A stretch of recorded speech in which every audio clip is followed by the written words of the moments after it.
Hello, everyone, and welcome to CGHE Seminar 235, the SIGs in the CGHE's Racism and Coloniality in Global Higher Education webinar series. I'm Dr. Solomon Zewolde from the University of East London, and will be the chair for this webinar. And I do so, so happily because I'm chairing two of my friends.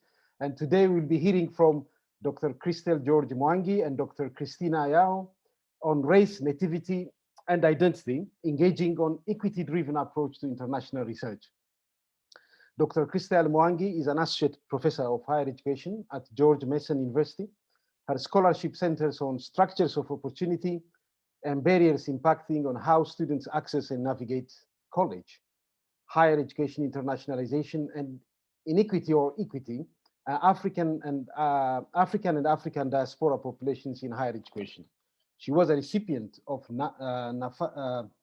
NAFSA's Innovative Research in International Education Award and is an associate editor of the Journal for Diversity in Higher Education. And Dr. Christina Yao is an associate professor of higher education and program coordinator for the Higher Education and Student Affairs Master's Program at the University of South Carolina. She's a qualitative researcher who primarily studies student engagement and learning in higher education. She operationalizes her research focus through three connected topical areas, including international student mobility, scholar practitioner preparation, and transnational education. So I would like to say these two, researchers have been shaping our thinking and understanding around, the complexity of the concept of race, as an important organizing principle of life and lived experience for people of color. So we learn from their work that race is not a monolithic concept that shapes life in the same way, for all people of color. Of course, and there is nothing that typifies the group of people that we call people of color, except maybe a common experience of racism. So they have been influencing our thinking in this area over the past few years through their brilliant publications, and they will do, that today too. Before I hand over to Christina, who would be the first presenter, there are some brief housekeeping points to mention. Yeah, this webinar is being recorded and will be posted online on the CGHE website in due course. A transcript of the chat function conversation will also be posted. Please keep yourself muted unless you have been asked to speak or ask a question. There is no need to have your video on during the webinar, but please do so when asking questions. Of course, people are joining us from all over the world, and in some cases, in some parts of the world where you can't, be on video, you can't turn on your video, I think you should still be able to ask your question without putting the video on. We recommend using the speaker view so you can more closely see who is talking. To ask a question, use the chat function and write out the question you wish to ask. At the end of the presentation, if your question is selected, you'll be invited to ask it yourself directly. When invited to ask a question, please unmute yourself, switch on your video, as far as you can, and state your name and where you are from. Okay, I will now pass over to the first presenter, Dr. Christina Yao, for today's CGHE seminar. Over to you, Christina. Thank you so much. Let me start by sharing my screen. Give me 1 second and get that going. All right, and then presenter review. All right, I think everybody should see. Can I get a thumbs up, Solomon, if you can see it? Yep. Okay, awesome. Well, good morning, everyone. I'm happy to be here. My name is Christina Yao, and I am visiting with everyone from the University of South Carolina, which is the occupied territory of the Congolese people and was built by enslaved individuals who provided exploited labor to lay the foundations of the university. We're very happy to be here with everyone today, and we want to extend our thanks to David, Natasha, Solomon, Trevor, and the rest of the CGHE team for inviting us to participate today. I'm going to pass it over really quickly to my colleague, Chrystal, to introduce herself. Thanks so much, Christina. And again, yes, my name is Dr. Chrystal George Mwangi. I'm a faculty member at George Mason University. I'm an associate professor in the higher education program and thrilled to be here with you all today. So I'm looking forward to this presentation. Great. All right, we will go into our presentation. If you have questions throughout, please pop it into the chat. Then I know Solomon will facilitate the Q&A at the end. Oh, hold on one second. There we go. All right. Well, before we start our presentation, we wanted to go over a few of our learning outcomes for our time together today. So today in our session, we will contextualize the impact of US history and racial legacy. We will consider how international students and scholars are positioned within the current US context, specifically as our unit of analysis, as we explore how an emergent equity-driven internationalization lens may lead to foregrounding inequities or equities in current approaches to international education. We know there are many of you from different regions of the world visiting with us as faculty, staff, and students, and we strongly encourage you that as we go through our presentation, think about how our conversation today reflects what you've seen in your individual context, especially as our research is situated within the United States as we are US scholars. So as we discuss and reflect on our topic today, Christina and I are, as she mentioned, going to use a framework that we developed recently called the equity-driven lens for internationalization. And we use the term lens rather than framework because beyond shaping how researchers view or ground an issue, a lens can also help to magnify.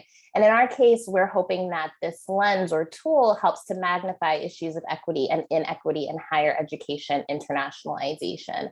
And we developed this lens after an extensive review of literature and synthesis and analysis for a higher ed handbook on research and theory. And you can see the citation on the screen. But in doing so, we identified the four guiding principles, which were important to really kind of think about, given that internationalization is increasingly a strategic priority in higher ed.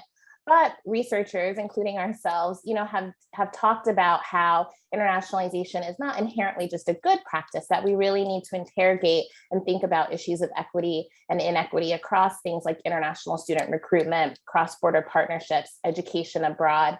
And an equity-driven lens helps us to do that intentionally, assuming that education institutions and their processes are not neutral. And thus, again, it's important to have intentionality in putting equity at the center of our practice and our research.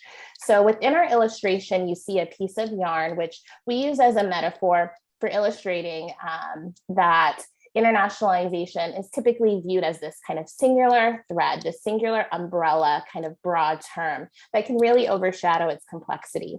But again, when looked at closer, yarn is made up of multiple strands of tightly interlocked fibers. And internationalization also really reflects this interconnectedness of multiple complex processes, peoples, communities, organizations. And so we developed four lenses that we discuss again as magnifying internationalization and the equity or inequity present therein.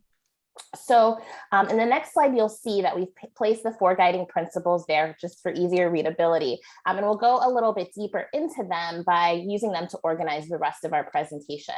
Again, we argue that applying an equity-driven lens to internationalization really requires unpacking the underlying conceptual and theoretical perspectives, deconstructing and reconstructing what internationalization as a construct means, identifying socio-historical contexts, and really trying to connect as well to contemporary forces of globalization.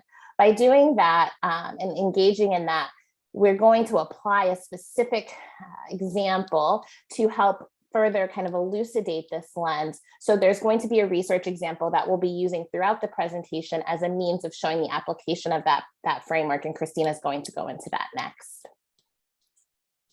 Okay, when thinking about applying the framework, we draw upon our research, which is primarily around international student and scholar mobility to the United States. There are so many aspects of internationalization that we've already touched on, but that we chose to focus specifically on one topic to clearly exemplify the guiding principles of the framework. And as you can see from the 2020 Open Doors report from the Institute of International Education, these are the top places of origin for international students studying in the United States. And of these, 9 of the 10 countries would be considered predominantly non-white, non-Western, and non-English speaking countries. We know we know students from different regions have varying experiences with being racialized or re-racialized, more importantly, in the United States, mostly because of accents, phenotype, their culture, linguistics, all of that. And so this is how and why we include the layers of race to international status, which you'll hear us talk a little bit more about throughout our session. Similar to the international student data, international scholars from China and India comprise the largest percentage of mobile scholars to the United States. There's a little bit more representation from the European countries, if you look at the slide, but still the majority of international scholars may be racialized or re-racialized within the US context. And so now Chrystal's going to go into a little bit further detail about the first of our guiding principles while continuing to use international students and scholar mobility as her examples for enacting the equity-driven lens. Thanks, Christina. So the first lens, as a reminder, is defining the socio-historical context.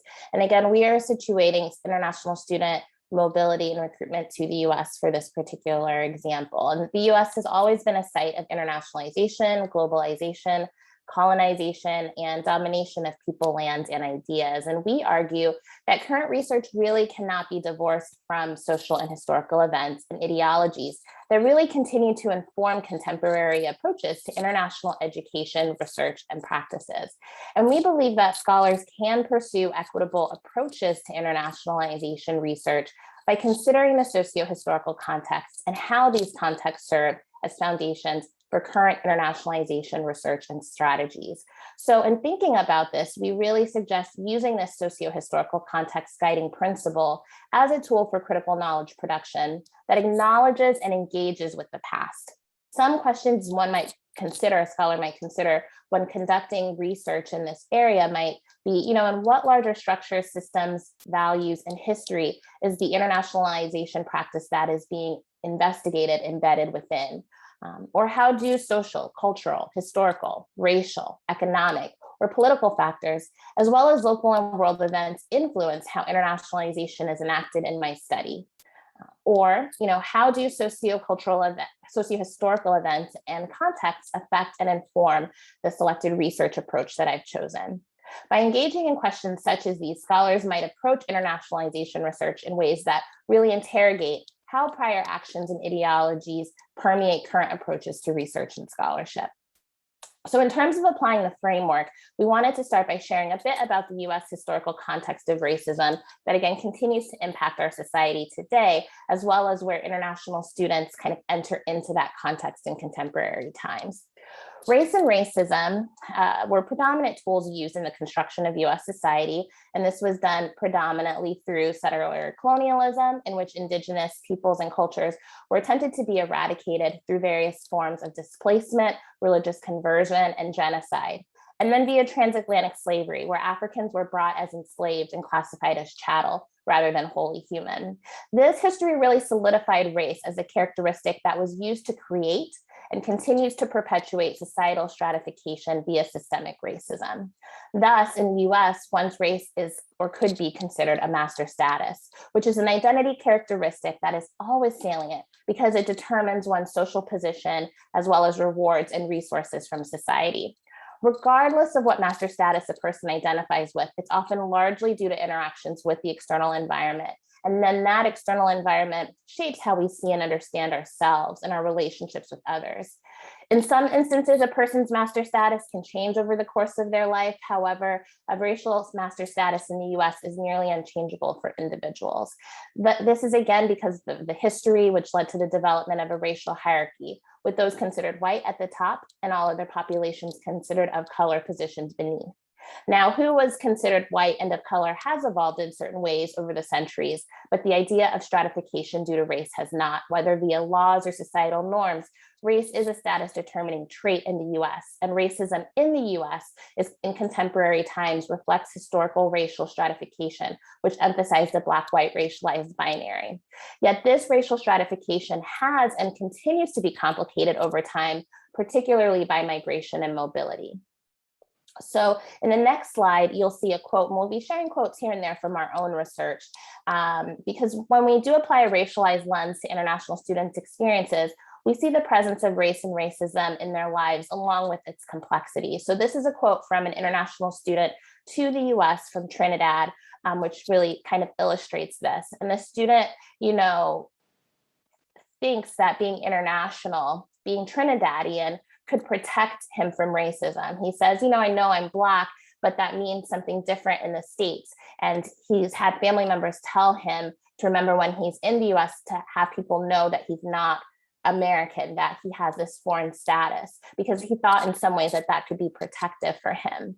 But that idea in US society is quite complex, and something that we'll continue to explore regarding Muslim and Asian students in the US who also kind of disrupt this Black-white binary.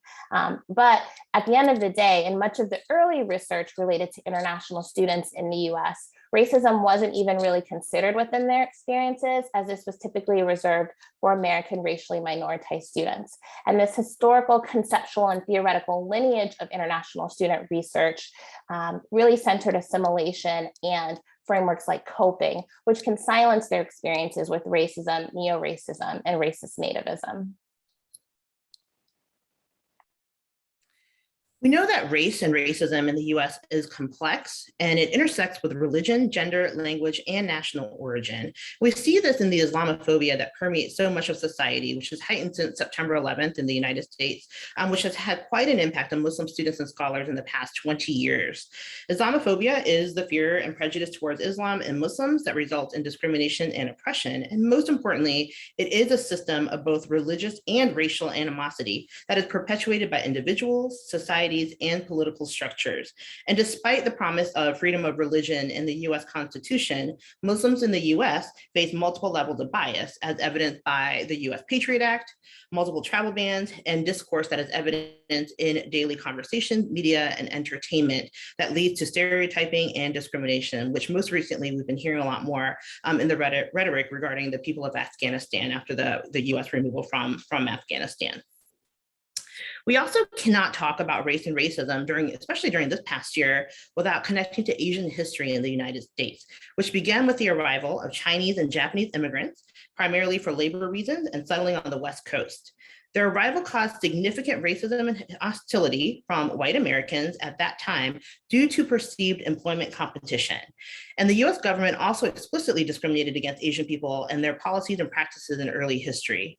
So ultimately, Asian people in the United States represented the Yellow Peril, which refers to the fear and mistrust of Asian individuals that categorizes Asians as forever foreigners. And as forever foreigners, Asian people are often considered the other, as positioned against white Americans.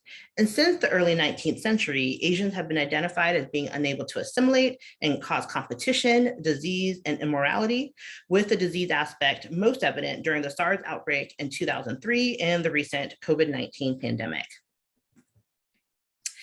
The next slide, again, is a quotation from a recent research project, is an example of how the Yellow Peril has resurfaced again in this past year. As indicated by current events during COVID-19, Asia and the United States are now currently marked with being bearers of disease within a racialized global crisis. And this quotation is from a focus group that was conducted last May during the pandemic. And what's so troubling about this is the multiple layers to this one experience, is that these students had a discriminatory experience while feeling like no one would take them seriously and not care about it, and thus not reporting the incident. Thus, this is an example of how the socio-historical context plays a role in how international students and scholars are currently treated within the US context.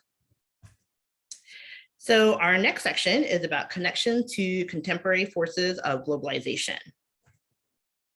So internationalization is heavily driven by global structures and systems that privilege the needs of what is considered the global north. This is especially relevant today because we push against the idea that processes of internationalization are often compartmentalized as US domestic priorities that are disconnected from global issues, which we know is a disservice in current research, theory, and practice. Thus, researchers must take into consideration how contemporary forces of globalization affect research, policies, and practices related to international higher education. Scholars should consider some questions that interrogate these forces of globalization, such as how do local and world events impact how internationalization is discussed and researched? And then what are the economic and political factors that must be examined in higher education internationalization research? And although there are many forces of globalization at play affecting international mobility to the United States, we give several examples, again, that occurred just within this past year. And so we've seen a heightened awareness of anti-Blackness in the past year, spurred by the murders of Ahmaud Arbery, Breonna Taylor, and George Floyd. And as a result, the Black Lives Matter movement was active last summer with in-person protests and online activism. And yet there are two aspects that as a whole, higher education has failed to address with international students and scholars. First, that our international students who are perceived as Black may face trauma, confusion, and fear over the anti-Blackness that has been demonstrated. Students are likely to be from homogenous societies and suddenly have to navigate a racialization or re-racialization within the US context. And another aspect was that more broadly, the movement was seldom explained to international students and scholars who may not be as familiar with the historical foundations of anti-Blackness in the United States. I personally spoke with several international students in the fall semester who posed the question of, why isn't it all lives matter instead of just Black lives matter? I don't get it, and I don't understand why there is a focus on Blackness. We've also seen, as I had talked about before, that there's some more visibility around anti-Asian violence during this pandemic, such as the Atlanta, Georgia shooting and discrimination due to perceptions of Asians carrying the disease.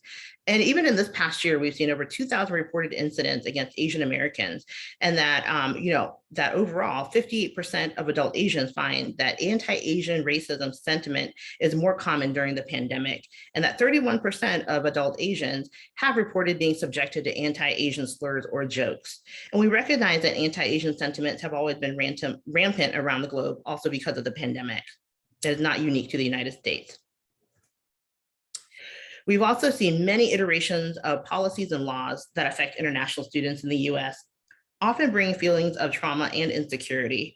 For example, even in the past 2 years, we've seen expansions of travel bans from predominantly Muslim countries last January.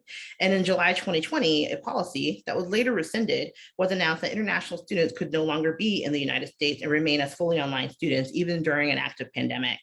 We still have proclamations in effect that suspend entry from certain countries due to the risk of COVID transmission, although more recently, the exceptions have been made for multiple countries, and we're now finally moving out of the extensive visa delays that have permeated worldwide when US consulates were closed or operating only on an emergency basis. So we added this quotation because it really highlights the importance of talking about current events with international students and scholars on campus. We have a responsibility to provide context about current issues that, especially because these local issues often become global issues, such as the Black Lives Matter movement. And we can also help make those connections between the local and the global.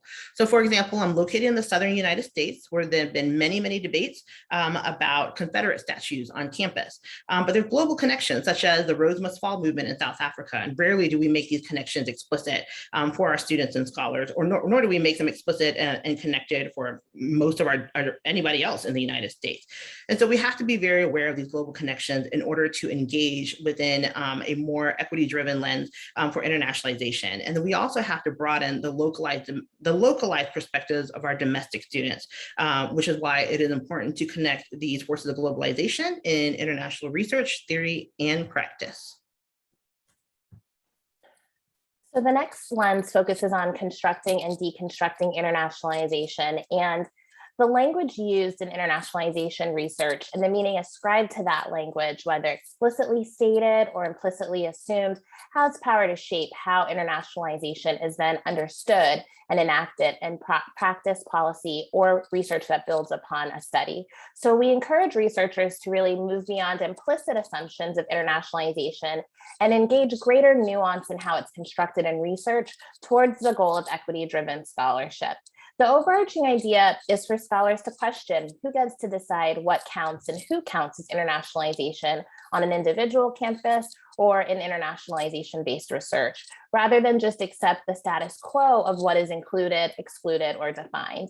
And in doing so, we can move towards a construction of internationalization in research that works to resist rather than reify inequity in higher education. So one way we can think about this is again, in our example of international students, in which the lack of acknowledgement has existed around how these students are raced in a US context within university practice and within early research, deconstructing why that occurs and engaging in research that then reconstructs their experiences as racialized and race as one way to address this issue. International students to the US, at least, as Christina mentioned, come from over 200 countries, but researchers often construct these students' experiences by generalizing research results to all international students as if they're a homogenous group. For example, in many large national data sets in the US, a lot of times their demographic data doesn't really capture much beyond foreign status. And when demographic data is collected, the smaller number of international students within a data set can make the ability to analyze within group differences difficult due to producing a small n. So thinking through methodologically, what are our approaches? But also lack of attention to student diversity is also embedded in the way that US higher ed institutions are often asked to report international student data to, for example, the US government. Oftentimes on our universities, international students' racial identity is not captured or asked. So in the next slide, you'll see that despite some of the silencing around race, although they are raced in the US, we know that there is scholarship that exists that talks about how international students experience racial dissonance, oftentimes, particularly, as Christina mentioned, for students who come from racially homogenous countries or countries where they are of the racial majority. So you see in the quote on the screen, a student saying, it's not necessarily that we just don't want to engage. Some students just don't want to, but it's not the case for everyone. It's just that they haven't always been socialized around that racial identification in their life until coming to the US. In the next slide, you see, this notion that in research, there is research that demonstrates that international students experience discrimination differently based upon race and ethnicity as well.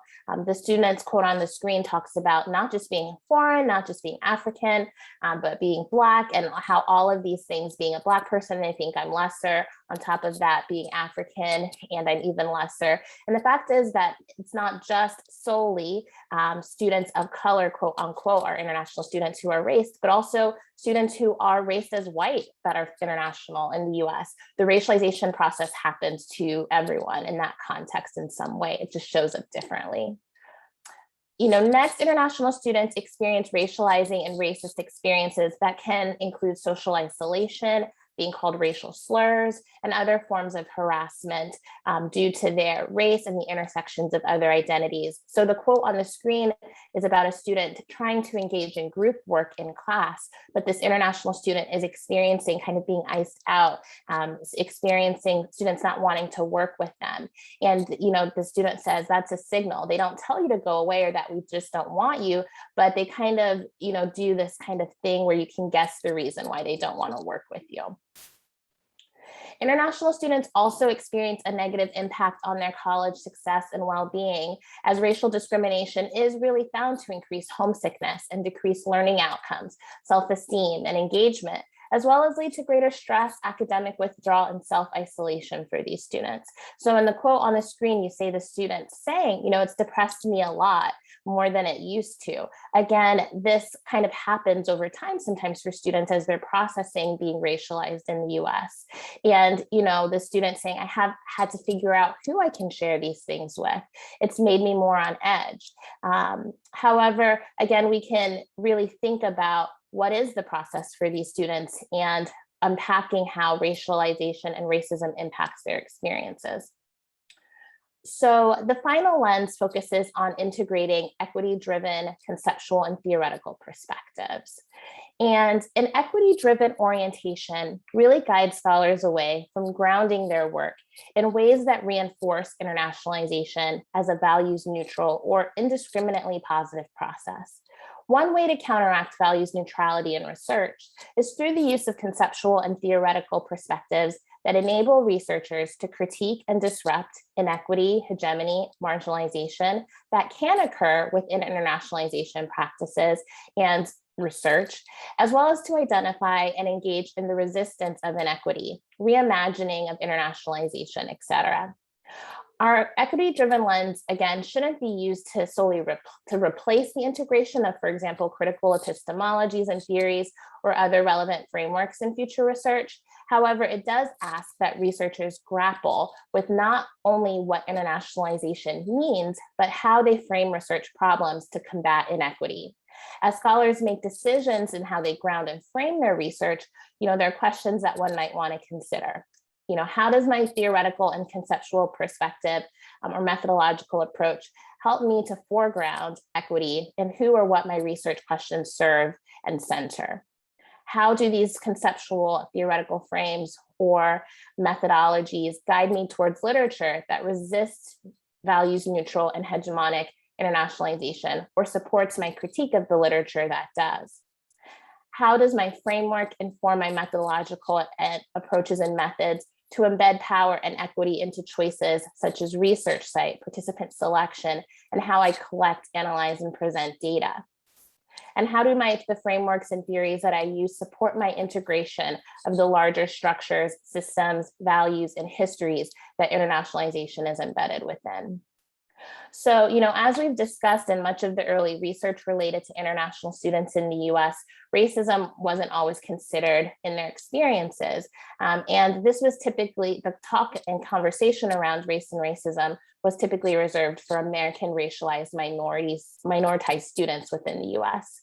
But instead, the historical and conceptual lineage that centered on assimilation and coping can be disrupted in ways. And one way that Christina and I have thought about it was through an article that we wrote with Dr. Mulaney Brown, in which we argue that critical race theory could also be used to understand their experiences in the US because of the racialization they experience within and by their colleges and universities. So we argued in that paper that a stronger emphasis could be placed on mobility to the US from a systems perspective, and that critical race theory can lend itself to perspectives due to its emphasis on countering systems of white supremacy and claims of meritocracy that impact the lives of international students on predominantly white campuses in the US.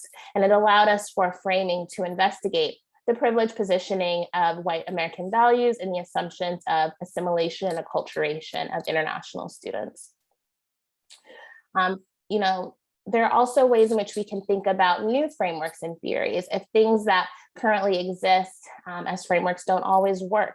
And so another framework that I actually developed with colleagues back in 2014 from the research on non-white international students to the US focused on students' racial identity development while they were in the US. And we developed an emergent framework because we found in these experiences that they were distinct, of course, from students who were socialized their entire lives in the US context around race and racism. So again, it's also thinking outside of the box and really allowing experiences to emerge out of, in this case, the lived experiences of international students. And I'll turn it back over to Christina. Yes, okay. And so this is another example of using equity-driven frameworks, which includes a paper that we currently have under review right now, titled Yellow Peril and Cash Cows, the Social Positioning of Asian International Students in the United States. And in this paper, we analyze how Asian international students are positioned within the current discourse, particularly during COVID-19, using racist nativism and group positioning theory for our lenses for analysis. And after analyzing empirical studies, news reports, policy reports, and white papers, we found that Asian international students were simultaneously positioned as scapegoats, bearers of disease, cash cows, and political pawns, all within the context of the pandemic.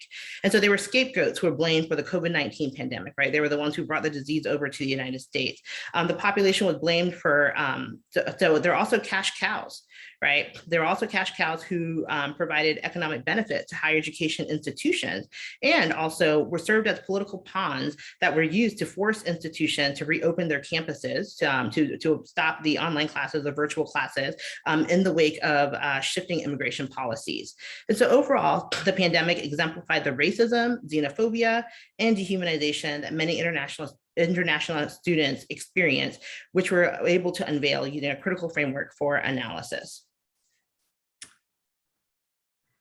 Okay, so we just went through the 4 principles of an equity-driven lens for internationalization, and I wanted for us to be able to look again and do a quick review of the lens with the thread of yarn and the lenses and everything. And as indicated by the examples that we gave, it's an imperative that we approach international and equity work together because we are rooted in historical foundations of race, coloniality, and nativism, and that is evidenced by this thread of yarn. Internationalization and equitable approaches in higher education cannot be separated from each each other, and that the intertwining is necessary for addressing issues of racism, coloniality, and xenophobia in global higher education. All right, we are going to stop now because we presented and talked at you a lot, and we want to engage in that discussion piece with everybody. Here are a few discussion questions that we put together for us to think about as we talk through the next 25 minutes or so, and also some discussion questions that you may want to take back to your institution as you think about engaging in international research and practice. Thank you so much. Solomon, do you want me to stop sharing? What is your preference that we do? Yeah, you can stop sharing unless people want to look at the question. We normally stop sharing after the presentation. Okay, I'll stop sharing, and I can copy and paste them into the chat. All right, thank you so much for that very thought-provoking and very inspirational in many ways of your presentation.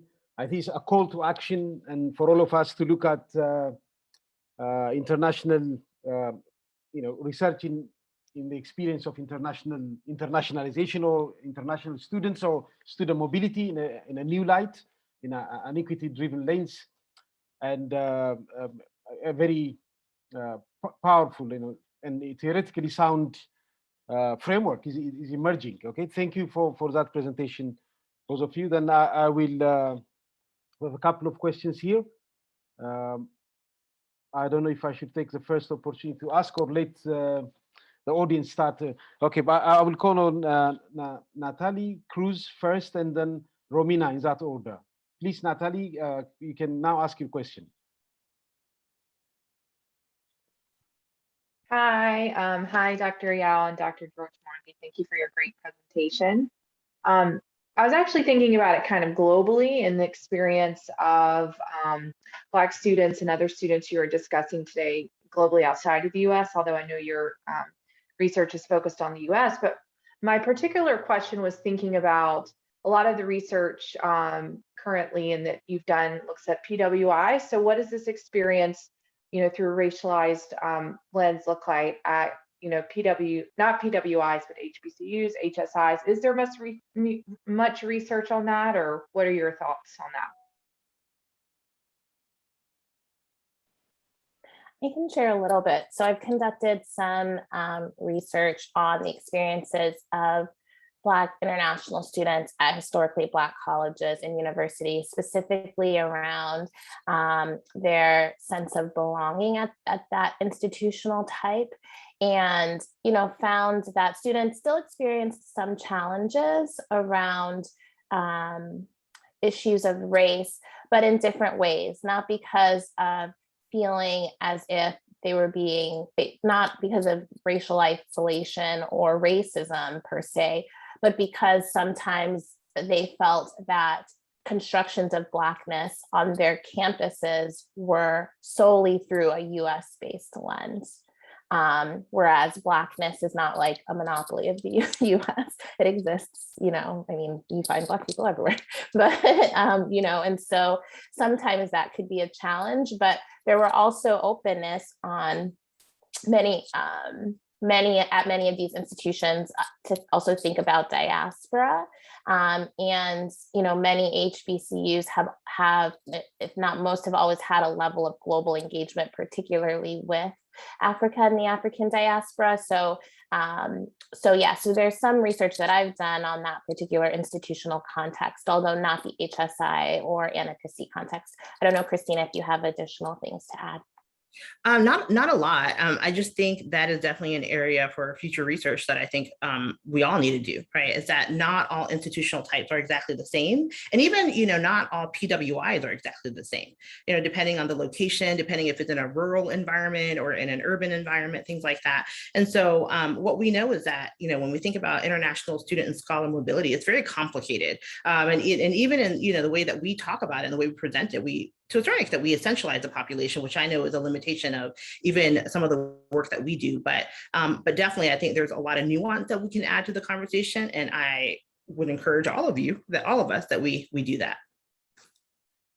Yeah, I will call Romina to ask her question. But for Natalie, I did my PhD on the experience of Black Africans who have come here to study in the UK. And I looked at 10 different universities, which are located in 8 different English towns in the cities in England. Well, in this particular case, I haven't found any significant difference in the amount of racism they experienced. So Blackness was the entry point for their lived experience.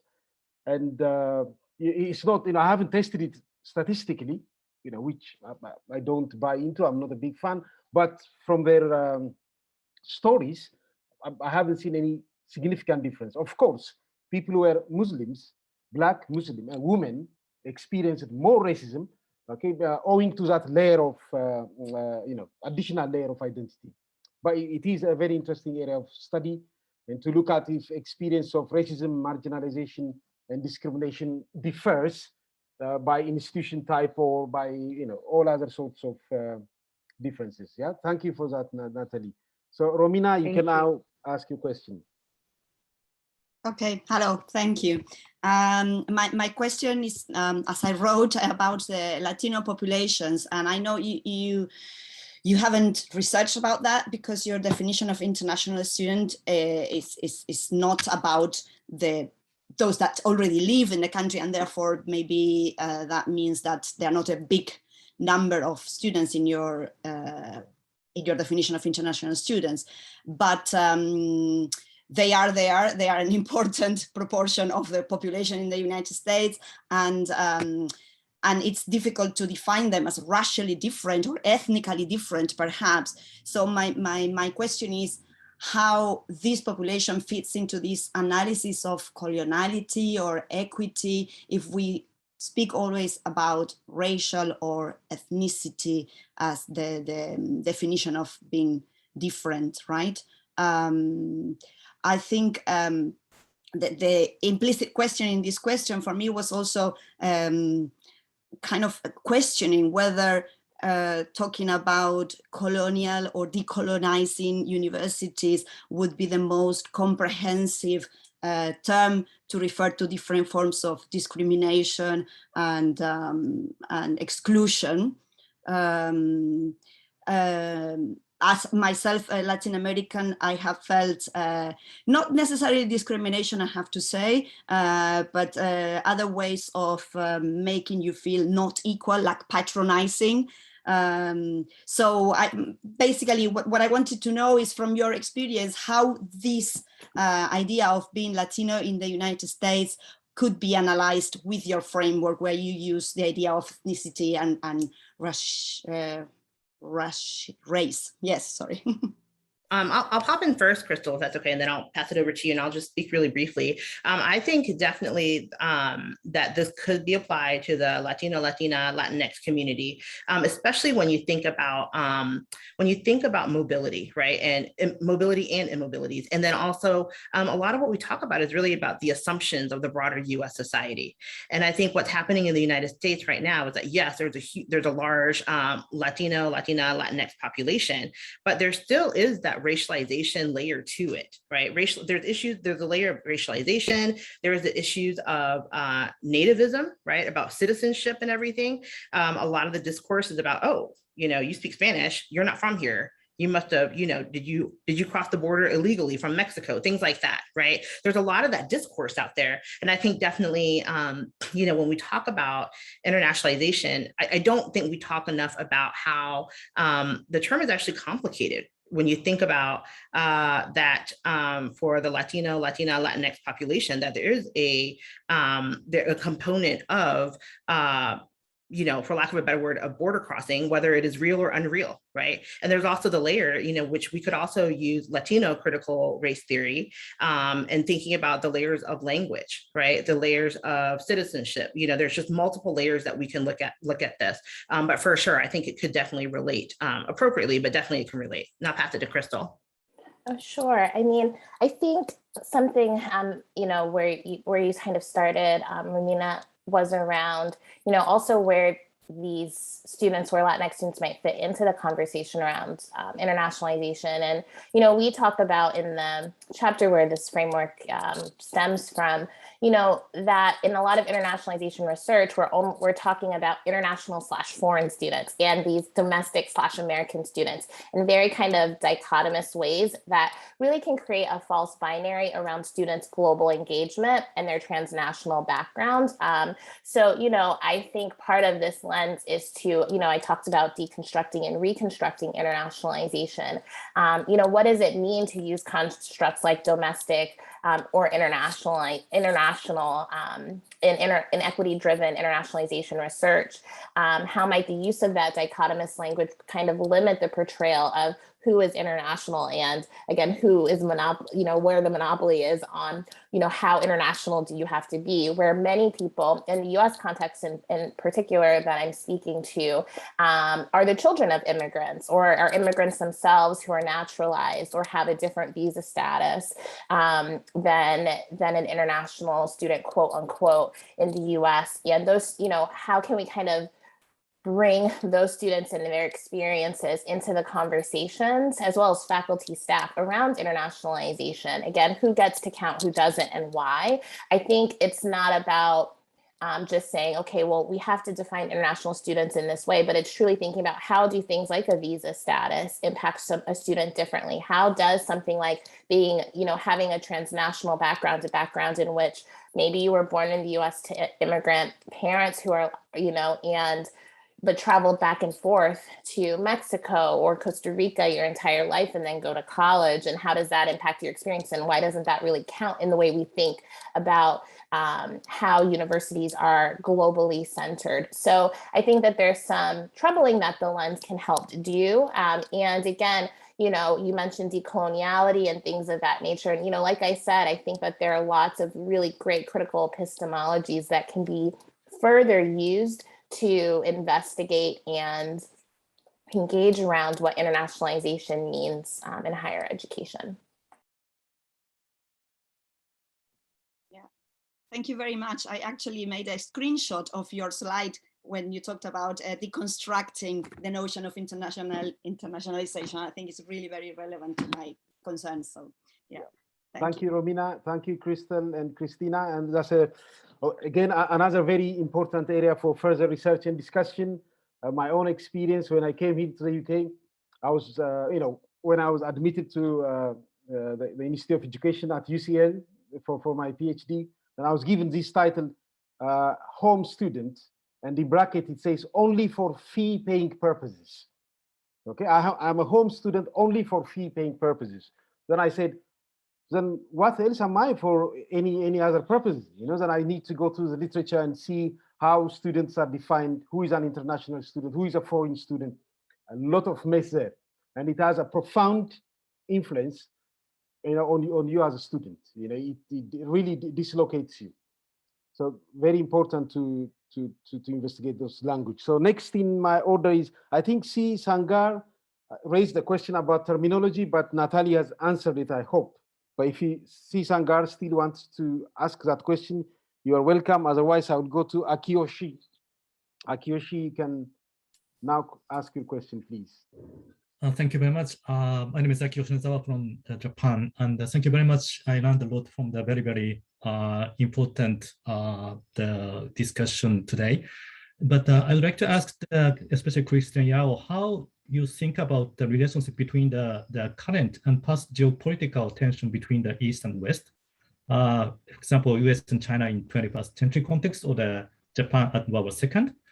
And the discussion you made on the Asian international student in US, to what degree it could be interpreted as a lenses you provided as a coloniality or the racism, or to what degree it can be understood as a macro level tensions occasionally with the nationalism.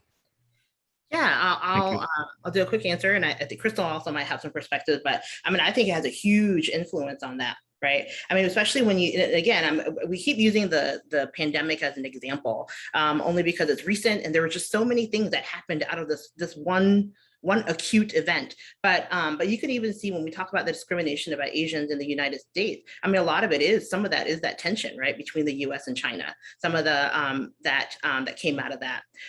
There was already an existing, some existing tension, a lot of it, to be honest, I think with the former president administration, right? Like, I mean, if you've ever if you ever go on YouTube and you Google President Trump, China, you know, they show videos of him just saying, China, China, China, right? Like as an enemy. And I think, you know, that rhetoric affects what people are thinking. And so when the pandemic came around, I think, I don't want to say it made it easier, but I think it made it more acceptable to be discriminatory, especially because at this point you have these geopolitical tensions with China, and then you also have, you know, a population of people and a country that you can blame for supposedly causing a global pandemic and everything.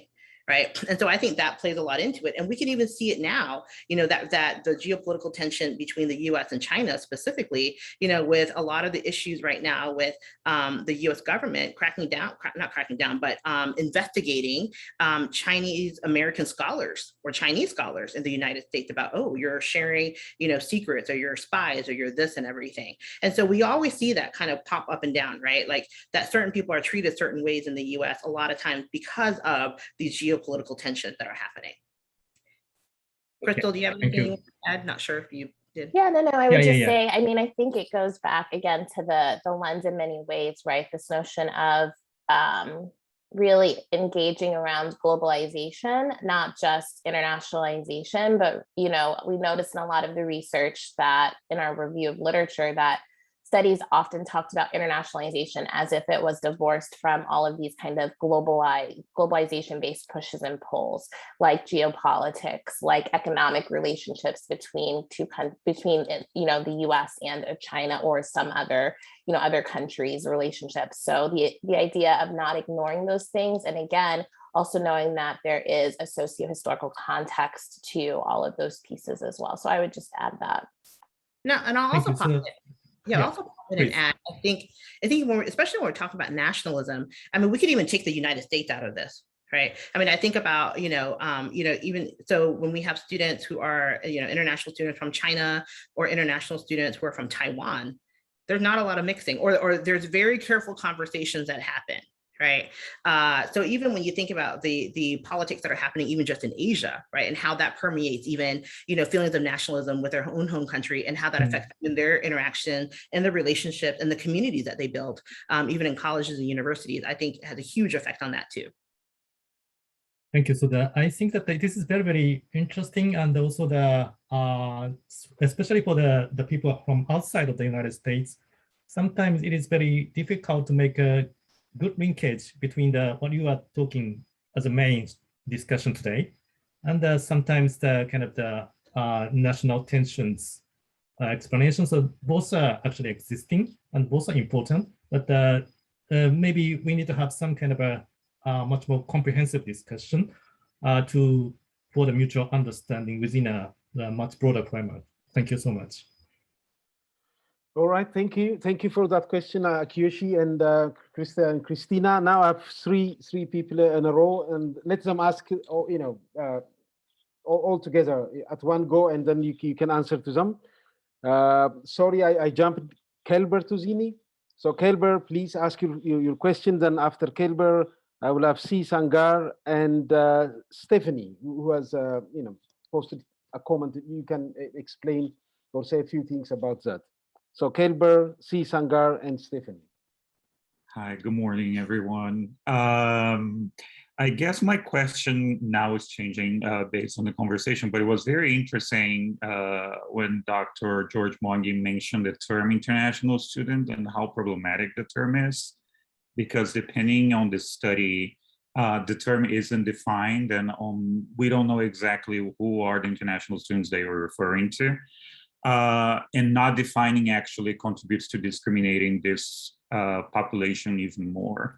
But I was just thinking of how we can apply this framework and connect this with different types of research approaches. So qualitative, quantitative, and mixed method studies. And especially when we examine issues of discrimination that go beyond race, for example, gender-based discrimination and other types of discrimination. And also, for example, if it's possible to use this lens or to tell these stories in a more positive way and not necessarily damage-centered research. So thank you. Yeah, C. Sengar, please. You said have everyone go, right? And then. Yeah, and then you can answer all the three. Is C. Sengar still here? Would you like to ask your question? I think the question was about about the different institutional types, and I think Natalie explained it. No, then there was another question. Oh, about that. education abroad. Americans, white Americans studying abroad. Yes, I see. Yeah. Mm-hmm. And then Stephanie, yeah. Oh, provided some of her research as well. Okay, yeah. I mean, I can say a couple of things to Kelber's original question. You know, certainly our lens is really about kind of helping think through and interrogate, right? And that, so in our chapter, we do talk about, for example, the idea that, you know, with international student research, a lot of it is based off of kind of psychological frameworks like coping. So it kind of already engages what could be considered a deficit orientation towards these students. So, you know, again, I think that the lens is really about thinking through and out of the box and beyond, whether that is using an asset-based orientation or an agentic orientation, or you know, other kinds of ways to think through student experiences, but also, you know, what we presented today was solely based on the international student experience, but we also think about internationalization in other ways too, partnerships across borders with colleges and universities, thinking through education abroad, as Sanger mentioned. And so, you know, this is something that spans, internationalization uses this kind of term that really is complex and interlocked.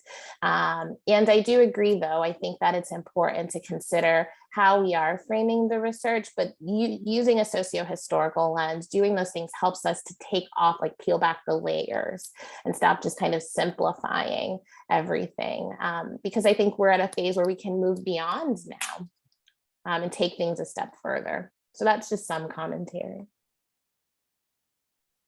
I mean, I support everything that Chrystal said. I think also, you know, one thing, you know, for Chrystal and I, especially with the work that we do with critical race theory, an important part of that is that critical race praxis. It's like, okay, so we did this deconstruction of everything, right? We've been critical, we've done this, but now what? And how do we move forward from that? And I think that is a really important part. And I think, you know, and again, I want to make clear, like our lens, this framework is an emergent framework, you know? And so definitely, you know, like Chrystal said, our intention is that we can kind of peel back those layers in order to move forward, right? And not just pretend like, oh, okay, like, you know, somebody just arrived and there's no complexities with their environment or with their context or even with how they perceive themselves and everything. And so yeah, so that's my answer. Yeah, thank you so much. But I see Anne Mackey raising a hand. Then would you like to come in and ask a question? Yeah, thank you. Sorry, I've tried to post to everyone, but it's not proving easy in the small screen. I mean, thank you very much for a very stimulating discussion. It made me wonder what our responsibilities are really as universities. We have a social contract with the societies in which we're based. So how can we act as role models for equity and inclusion in order to challenge intentional and hidden discrimination?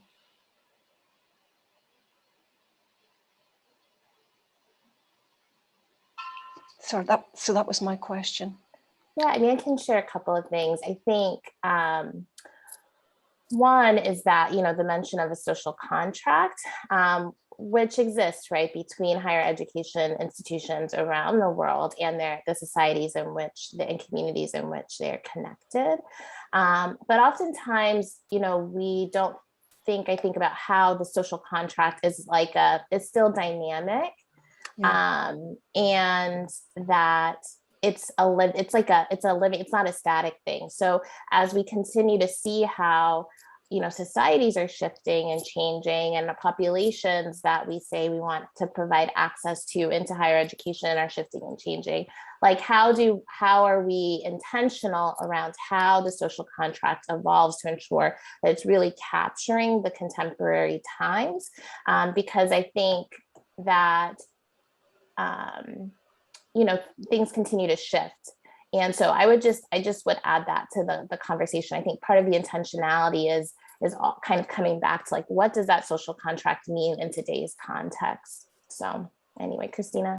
Yeah, and the only other thing I'll add, because I know we're out of time, is that I think at many colleges and universities, there's been a big push more recently, which is good, towards addressing issues of diversity, equity, inclusion, and justice, which I think is great, and I think it's much needed work that we've been needing to do for a very long time. But we often leave that international, that global component out of it, and we focus on it in a very domestic way. So I think even with the work that Chrystal and I do, is that what we're really saying is that we can't completely separate the two, right? Mm-hmm. And the thing is that, you know, I don't think, you know, does this framework or does our research, does it stop, you know, the individual levels of, you know, discrimination and everything that happens? No. But what we're saying is, as an institution, as an organization, this is the way that you can approach some of the work that you do in your policies and your practices and your training.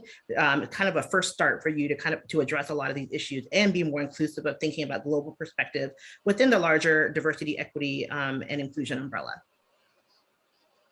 Thank you. Yep. All right, thank you so much. That's all what we have time for. But Christina and Chrystal, thank you so much for such an excellent presentation and also excellent contribution from the audience. And there is further discussion that we can have on Padlet, Padlets that we designed for this webinar series. And we'll see you with another, the seventh webinar series presentation in this racism and coloniality in higher education series. Next Tuesday. Yeah, thank you everyone. Bye. Thank you. Yeah. Thank you. Bye-bye.